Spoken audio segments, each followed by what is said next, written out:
నమస్తే, welcome to our channel. నేను మీ ప్రియాంకర్. ఈరోజు మనతో పాటు ప్రముఖ astro and gemologist doctor Ramanayogi Lalji గారు ఉన్నారు. ఇక వీరు ప్రపంచవ్యాప్తంగా ఎంతో మంది శిష్యులను, భక్తులను, అలానే గొప్ప సక్సెస్ని పొంది ఉన్నవారుగా ఉన్నారు.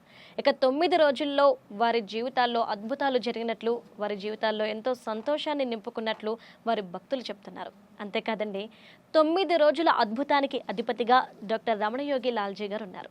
వీరి దగ్గరికి ఎంతోమంది రాజకీయ నాయకులు, అలానే వ్యాపారవేత్తలు, లక్షలాది మంది జనం వస్తుంటారు. ఇక వీరు వారు అనుకున్నది సాధించి వారి జీవితాల్లో సంతోషాల్ని నింపుకున్నట్టు తెలుస్తుంది. మరి అలాంటి గొప్ప వ్యక్తి డాక్టర్ రమణయోగి లాల్జీ గారు మనతో పాటు ఉన్నారు. వారితో మాట్లాడి మరిన్ని విషయాలను తెలుసుకుందాం. నమస్కారం సార్. గురువు గారు, కాలసర్పదోషం అలానే నరఘోష గురించి మనందరికీ తెలిసిందే. అయితే వీటి బారి నుండి బయటపడాలి అంటే గనక ఈ అదృష్టరత్నం వారికి ఎలా దోహదపడుతుంది అంటారు? అసలు ముందుగా కాలసర్పదోషం గురించి వివరంగా చెప్తాను, జాతకండి. కాలసర్పదోషం అంటే అందరూ ఏమనుకుంటారంటే ఒక జంట పాములు కానీ చంపడం ద్వారా కానీ లేకపోతే దానికైనా హాని చేయడం ద్వారా కానీ కాలసర్పదోషం అనేది ఏర్పడుతుంది అనుకుంటారు. అసలు కాలసర్పదోషానికి దానికి అంత లింక్ లేదు. ఇప్పుడు అందరూ సిటీలో ఉన్నారు, వీళ్ళ జీవితంలో పాము చూసే అవకాశమే రాదు. వీళ్ళు పామును ఎప్పుడు చంపాలి? కాలసర్పదోషం ఎందుకు వస్తుంది వీళ్ళకి? అసలు అవకాశం ఏముంది? అది కాదు. కాలసర్పం అంటే కాలం అనేది ఒక సర్పంలాగా తిరుగుతూ ఉంటుంది ఎప్పుడు. అది ఆ మెలికల్ని కాలసర్పము అంటారు. కాలసర్ప దోషము, అది బ్యాడ్గా మారితే మీకు దోషము. అది ఎప్పుడైతే గుడ్డిగా ఉంటుందో అంటే మీకు పాజిటివ్ చేస్తుందో, కొంతమంది చూడండి మట్టి పెట్టుకుంటూ కూడా బంగారం అవుతుంది.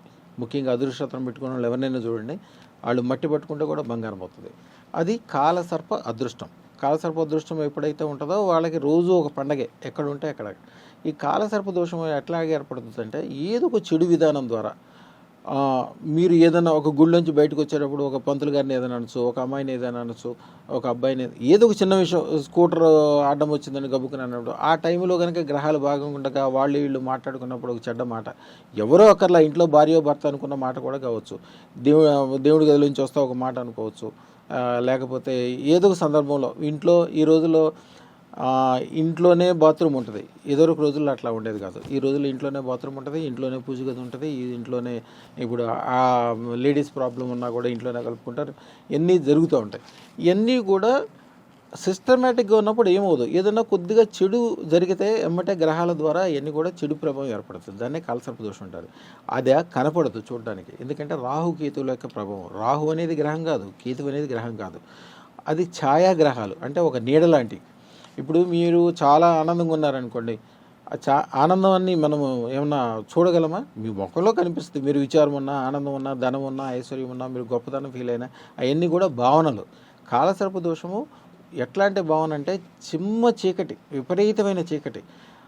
ఎప్పుడు కూడా మీకు దాని గురించి తెలవాలంటే ఒక ప్లాస్టిక్ పేపర్లు కానీ లారీ టైర్ తీసుకెళ్ళి ఒక చోట పెట్టి తగలబెడితే అక్కడ దగ్గరలో నుంచుంటే దగ్గరున్న మనుషులందరూ ఎట్లా ఉక్కిరిబిక్కిరి అయిపోతారు ఆ పొగకి, ఆ స్మెల్కి. దానికంటే ఇంకా 100 రెట్లు 1000 రెట్లు ఎక్కువ చండాలంగా ఉండేది కాలసర్ప దోషం. వాళ్ళకి స్టార్టింగ్ అప్పుడు చిన్నగా ఉంటుంది, ఏం తెలియదు. కాల్లో ముళ్ళు గుచ్చుకున్నప్పుడు, మేకు గుచ్చుకున్నప్పుడు ఏం అనిపిస్తుంది. తర్వాత అది సెప్టిక్ అయిన తర్వాత అది చూస్తూనే కాలు మొత్తం కుళ్ళిపోయి మనిషికి ప్రమాదం తెచ్చేటట్లు ఉంటుంది. కొన్ని రోజుల తర్వాత కాలసర్ప దోషాన్ని అలా వదిలేస్తే అది ఇంకా ప్రమాదం అవుతుంది. ఏ పని చేసినా సక్సెస్ ఉండదు, మనుషులు వెనక్కి వెళ్ళిపోతుంటారు, వ్యాపార వ్యవహారం ఇవన్నీ కూడా. మనిషి చాలా బాగా ఉన్నప్పుడే అదృష్టం పెట్టుకుంటే వాడి జీవితంలో ఎప్పుడూ కాలసర్ప దోషం ఎంటర్ అవుతుంది. సరే, తెలిసి తెలవక పెట్టలేదు అనుకోండి, పెట్టక ముందే తర్వాత పెట్టింది ఎంత తొందరగా పెట్టుకుంటే అంత మంచిది. కాలసర్ప దోష నివారణకి చాలా మార్గాలు ఉంటాయమ్మా.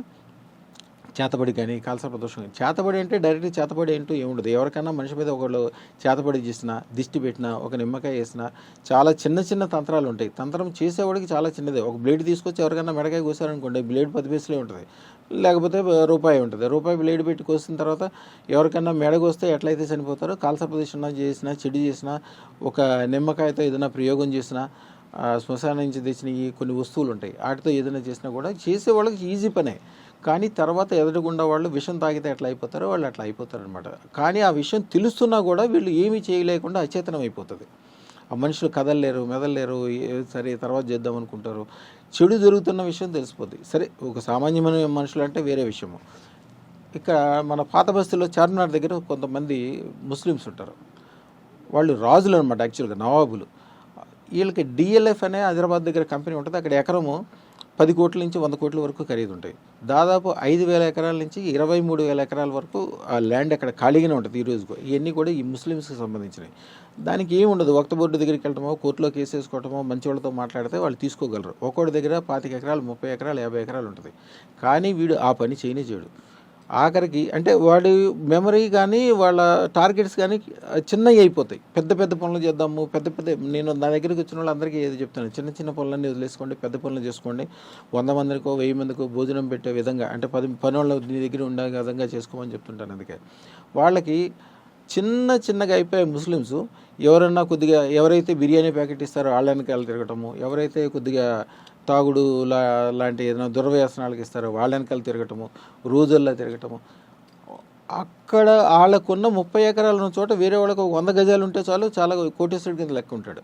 వీళ్ళకి ఎన్ని ఎకరాలు ఉంటే కూడా మనిషి ఏం చేయలేకుండా అయిపోతాడు. కాలసర్పదోషం ఎంటర్ అయిపోయిన తర్వాత మనిషి యొక్క భావనలు, వ్యవహారము, ఇల్లు, వాతావరణము అంతా కూడా కుచించుకుపోతూ ఉంటుంది.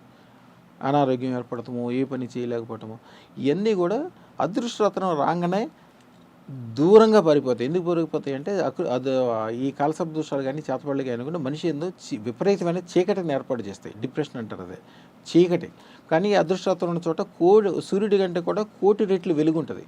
సూర్యుడికి వెలుగుకి వేడి ఉంటుంది, అదృష్టరత్నం యొక్క వెలుగుకి ఆహ్లాదం ఉంటుంది. ఒక రాజుగారు ఒక ఆయన కాకినాడ దగ్గర ఉంటారు. వాళ్ళు యాక్చువల్గా 30 సంవత్సరాల క్రితం వాళ్ళు బ్రిటిష్ కాలం నాటి నుంచి దాదాపు 100 సంవత్సరాల క్రితం నుంచి ఒక ఇండస్ట్రీ ఉంది. 30 సంవత్సరాల క్రితం ఏదో ఒక సంఘటన జరగటం ద్వారా ఆ అన్నదమ్ములందరూ విడిపోయి తగువులు పెట్టుకుని ఫ్యాక్టరీ మూసేసి అందరూ జీరో కింద వచ్చారు. మిగిలిన కొంతమంది ఏమో ఎక్కడెక్కడ ఉద్యోగాలకు చేరారు, కొంతమంది గుమస్తాలకు చేరారు. ఒక ఆయన అయితే పాల వ్యాపారం చేస్తూ మన దగ్గర అల్వాలని ఉంటుంది. అల్వాల అవతల పాల వ్యాపారం అంటే ఒక పాల వ్యాపారి దగ్గర ఆయన పాలు పితికే దానికి చేరాడు. ఇక వాళ్ళు ఎంత గొప్పోళ్ళు అంటే వాళ్ళు కొన్ని 100,000 ఎకరాలు ఉన్న వాళ్ళు రోజుకి కనీసం 300 మంది 400 మందికి భోజనాలు పెట్టే స్థితి వాళ్ళది. అట్లాంటి ఆయన వచ్చి ఇక్కడ పాలు పితికే ఒక ఆయన దగ్గర ఈయన పని మనిషి కింద చేరాడు. అంత స్థితికి వెళ్ళిపోయారు. వెళ్ళిపోయిన తర్వాత ఆయన ఏదో సందర్భంలో మన దాన్ని చూశారు. ఎందుకంటే వాళ్ళ సీటు గారు మన దగ్గర ఉంగరం పెట్టుకున్నాక చాలా బాగా కలిసి వచ్చిందని తెలిసి అదృష్టరత్నం గురించి వెళ్ళి వాళ్ళతో మాట్లాడితే వాళ్ళందరూ ఏదో కష్టమో నష్టమో కష్టపడి తీసుకొచ్చి మన దగ్గర పెట్టుకున్నారు. వాళ్ళ వీడియోలు కూడా ఉంటాయి మన దగ్గర, చూడండి ఒకసారి. తర్వాత కరెక్ట్గా 15 రోజుల తర్వాత వాళ్ళకి దగ్గరలో ఉన్న మినిస్టర్కి ఏదో కలిసి వచ్చి వెళ్ళదు. పెద్ద కాందాని కదా, వీళ్ళకి కాందాని వాళ్ళ ఓట్ల గురించో దేని గురించో కావచ్చు, స్వార్థం ఏదైనా ఉండొచ్చు, కానీ వీళ్ళకి లాభం కలిగే విధంగా ఆయన వచ్చాడు. మీరు చాలా పెద్దవాళ్ళు కదండి, మీకు నేను ఉపకారం చేస్తాను, గవర్నమెంట్ దగ్గర నుంచి ఇది తెప్పిస్తాను, మీ ఇండస్ట్రీ ఓపెన్ చేసుకోండి, మీరందరూ మొదటి నుంచి మీరంటే మాకు గౌరవము, మాకు కూడా మీరు సపోర్ట్ చేయండి, మీకు చేస్తామని చెప్పి ఆయనకి వీళ్ళు అడగకుండానే ఆయనే వచ్చి వీళ్ళ ద్వారా మళ్ళీ ఆ ఫ్యాక్టరీ ఓపెన్ చేయించాడు. అదే విచిత్రము, గవర్నమెంట్ దగ్గర నుంచి విపరీతమైన ఆర్డర్లు రావటము, ఇక్కడెక్కడ చేరుకున్న వాళ్ళు, ఎక్కడెక్కడ ఉన్న వాళ్ళు సుమారుగా 300 నుంచి 340 మంది దాకా ఉన్నారు. వాళ్ళందరూ కూడా ఇప్పుడు అక్కడే ఉన్నారు, ఆ ఫ్యాక్టరీ చేసుకుంటున్నారు. అద్భుతంగా సాగుతుంది. ఎందుకని, అంతకుముందు చిన్న కాలసర్పదోషం ఏదో ఏర్పడింది, దాన్ని వాళ్ళు ఎవరో జనాలు ఒక పెద్దోడు ఉన్నాడంటే శత్రువులు ఉంటారు, ఏదో ఒక టైంలో ఏదో ఒక యంత్రమో మంత్రమో ప్రయోగమో, ఒక నిమ్మకాయ వేయటమో, కోడిగుడ్డుతోటి ప్రయోగం చేస్తే ఎవరైనా కూలిపోవాల్సిందే. కోడిగుడ్డు కూలిపోయేలాగా ఈ మనిషి కూలిపోతాడు. ఇట్లాంటివన్నీ జరుగుతూ ఉంటాయి. అందుకని ఎప్పుడు మనిషికి రక్షణ ఉండాలి. అదృష్టరత్నం పెట్టుకున్న తర్వాత రోజు ఒక పండగలాగా అయిపోద్ది. అట్లాంటివి ఏమన్నా చెడు చేస్తే అదృష్టరత్నం పెట్టుకున్నాక ఆ రోజు వరకు ఉన్న చెడు వెళ్ళిపోతుంది. ఫ్యూచర్లో మళ్ళీ ఎవరైనా ఏదైనా చెడు చేస్తే, చిన్న చెడు చేస్తే వాడికి రివర్స్ జరుగుద్ది.